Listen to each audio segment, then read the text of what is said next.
Comment vendre le Sud plus fort? Tout d'abord en créant une atmosphère de confiance, parce que la confiance est fondamentale, l'unité, la coopération, la solidarité dans le développement. Ça d'un côté. De l'autre côté, il faut que le Sud également respecte les règles de droit sur le plan international, respecte la Charte des Nations Unies, respecte le bon voisinage et également respecte les principes de règlement des différends, cesser de fomenter des troubles, cesser d'encourager le séparatisme, cesser d'abriter ou d'encourager des groupes terroristes armés. Le Sud, il est pluriel, il est multiple, il n'y a pas qu'un seul. Mais nous sommes capables de créer un Sud qui soit solidaire. Nous sommes pratiquement 135 pays du Sud. C'est une voie puissante, mais pour qu'il puisse être impactante, il doit être uni, il doit être solidaire.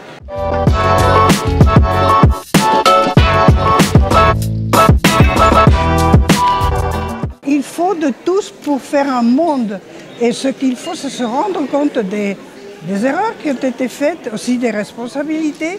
Mais ces responsabilités, ces erreurs sont assez partagées. Le Sud, ça ne veut rien dire, mais le rôle de l'Afrique, le rôle de l'Amérique latine, on doit les mettre en exergue. Il faut changer de fond en comble. Il faut repenser de fond en comble ces institutions de Bretton Woods, même les Nations Unies qui sont nées dans un monde complètement différent.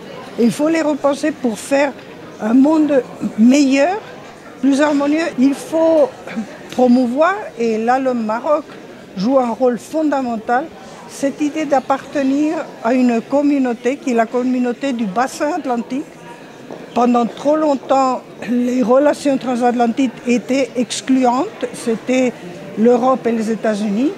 Ce qui est important pour le futur, c'est cette appartenance au bassin atlantique où le Maroc est en train de jouer un rôle avec les initiatives de Sa Majesté le roi Mohamed VI sur l'Atlantique qui sont fondamentales.